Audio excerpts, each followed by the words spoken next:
আসসালামু আলাইকুম। আমরা আজকে 3551 একটা মাদারবোর্ড নিয়ে কথা বলবো। 3551 মাদারবোর্ড, এটা হচ্ছে পাওয়ার দিলে ডেল 3551। এটা হলো 4 জেন হয়, 5 জেন হয়, 6 জেন হয়। এটার প্রবলেম হচ্ছে পাওয়ার যখন দিচ্ছি, পাওয়ার দিলে যেটা হচ্ছে সেটা হচ্ছে আপনার এই যে ডিসি মিটারে আমরা যখন চার্জিং লাইনটা কানেকশন দিচ্ছি, ডিসি মিটারে কানেকশন দিচ্ছি, আপনি এই 4-5 লোড 15 পর্যন্ত লোড নিচ্ছে। হ্যাঁ, তো আমরা যেটা করছি সেটা হচ্ছে যে এটাকে এখানে রেখে আমাদের শর্ট যে ক্যামেরা আছে, এই ক্যামেরা চেক করতেছি আসলে প্রবলেম কোথায় আছে।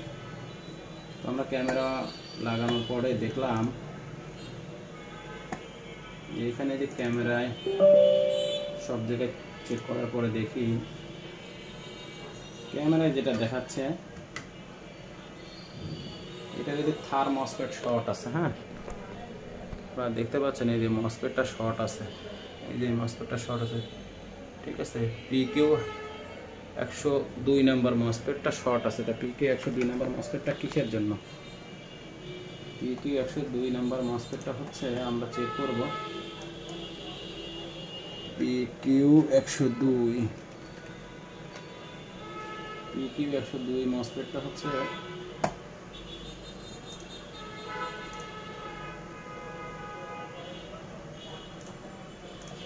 পিকিউ 102।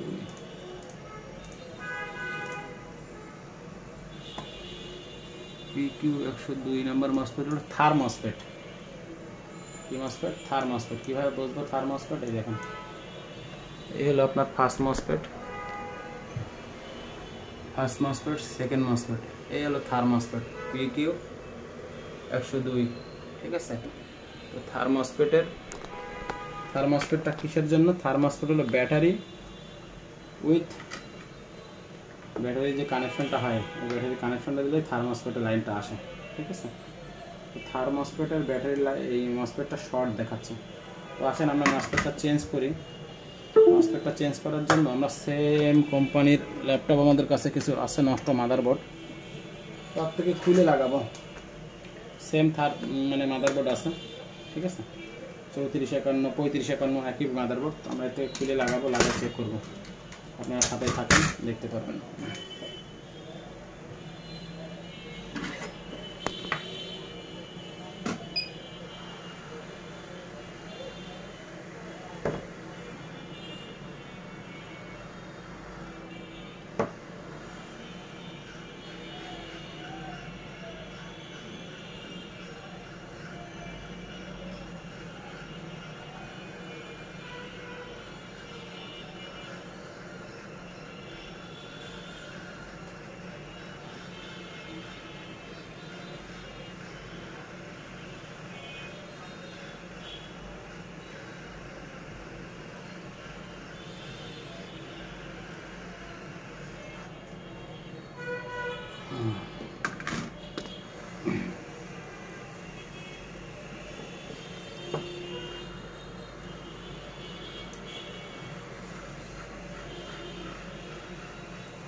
আমরা থার্মোস্টেটটা সরাই দিলাম, দিয়ে থার্মোস্টেট যেটা আমরা করছিলাম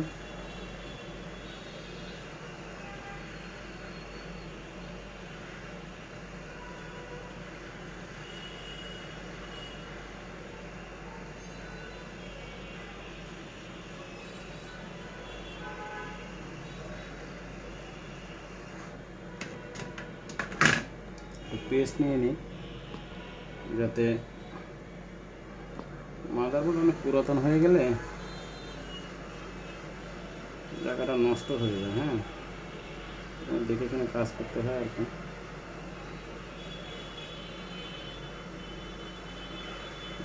হয়ে গেছে।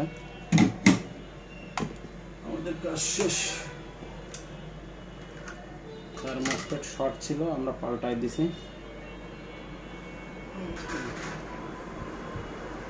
থার্মোস্ট্যাটটা শর্ট ছিল, পাল্টাই দিছি। আশা করা যায় এখন প্রবলেম সলভ হয়ে যাবে আমাদের। যারা ল্যাপটপ সার্ভিস করাতে চান কিংবা ল্যাপটপের যে কোনো সমস্যা নিয়ে যোগাযোগ করতে চান, আমাদের দোকান সজীব কম্পিউটার, 626 নম্বর দোকান, Jess tower, computer city centre, Jess tower, Jessore. ভালো থাকেন, আসসালামু আলাইকুম।